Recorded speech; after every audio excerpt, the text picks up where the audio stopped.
صرف ان کے لیے تلاوت کی، اور حصر بھی ایسا دکھایا ہے، حصر بھی ایسا دکھایا ہے عملاً، کیونکہ اکثر وہ کمرے میں پڑھتے تھے،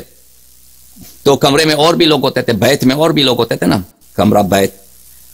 منزل میں مثلا ام سلمہ ہے، کبھی عائشہ ہے، کبھی زید ابن ثابت ہے، کبھی زید ابن ارقم ہے، کبھی عامر ابن واثلہ ہے، بہت سارے لوگ صحابیوں نے، انس ابن مالک ہے، بہت سارے لوگوں نے نقل کیا اس حدیث کو، تو 30 سے زیادہ صحابیوں نے وہ بھی ہوتے تھے، تو تاکہ وہ کوئی غلط فہمی نہ ہو کہ وہ لوگ سمجھے کہ ہم بھی اس بیت میں تو ہم بھی ہیں، تو ان کو کملی میں داخل کر کے کہ کوئی ایسا کام کرتا ہی نہیں ہے، عرب میں تو سردی نہیں ہوتی، عرب میں گرمی ہوتی ہے،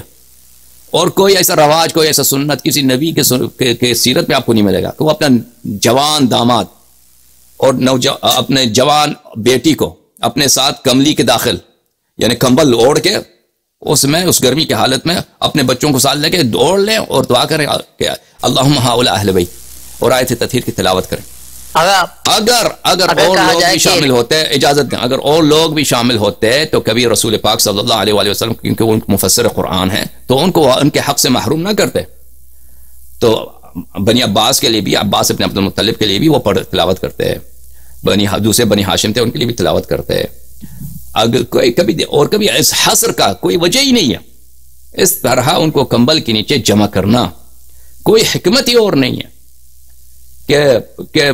یعنی نہ عرب میں یہ کوئی کلچر ایسا ہے،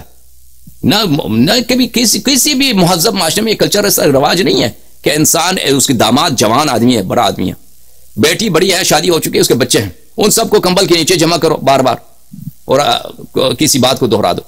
ٹھیک ہے نا، تو اس کا اور ہی وجہ ہی نہیں ہے سوائے اس کے حصر بتانے کے، تاکہ دوسرے لوگ، اس حدیث میں ابن عساکر نے نقل کیا کہ عائشہ نے اپنا سر داخل کیا کمبل کے نیچے، عائشہ نے اپنا سر کمبل کے نیچے داخل کیا، تو رسول پاک صلی اللہ علیہ وسلم نے عائشہ کو دھکا دیا ہے، فدفعها، اس کو دھکا دے کے نکالا کہ یہ میرے اہل بیت ہیں،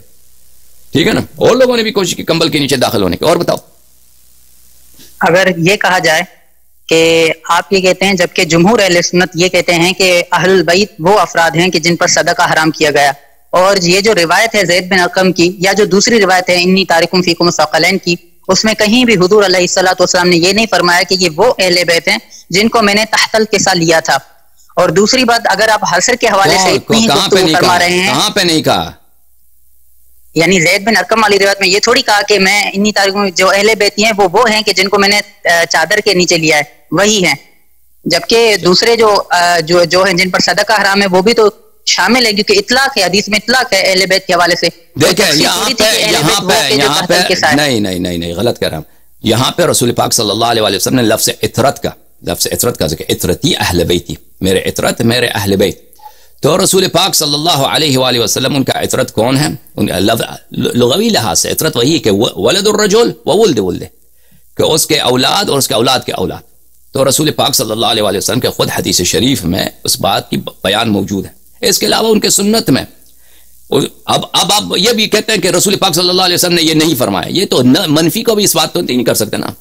آپ کہتے ہیں زید بن ارقم نے نقل نہیں کیا، پورا خطبہ تو اس نے نقل نہیں کیا، ہمارے نزدیک جو غدیر خم کا خطبہ ہے، غدیر خم کا جو خطبہ ہے، رسول پاک صلی اللہ علیہ وسلم نے واضح 12 اماموں کا نام لیا،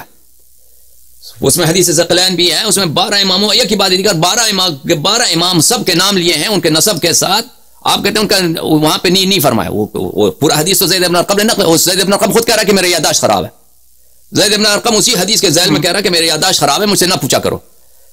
اچھا، تو ہمارے ہاں جو حدیث ہے اس میں یہی ہے کہ رسول پاک صلی اللہ علیہ وسلم نے 12 کے 12 کا نام لیا، جی ہاں، اور یہ منفی کو کوئی ثابت نہیں کر سکتا کہ انہوں نے نہیں کہا۔ اگر کہا جائے کہ زید بن ارقم جب دوسرے روات بیان کرتے ہیں کہ انی تارکم فیکم الثقلین کتاب اللہ و سنتی، تو وہاں پر تو شیعہ یہ کہتے ہیں کہ نہیں، زید بن ارقم کہہ رہے ہیں اہل بیتی، تو یہاں پر حجت ہیں، یہاں پر حجت ہے، نہیں بھولے تھے اور وہاں پر بھول گئے، یعنی جب انہوں نے دوسری شروحات بیان نہیں کی تو اس کا مطلب وہ بھول گئے۔ ثانیاً یہ کہ آپ فرماتے ہیں کہ حصر فرمایا، ہم کہتے ہیں اگر حصر فرمایا انما یرید اللہ اور اس کے علاوہ ان مرویات میں،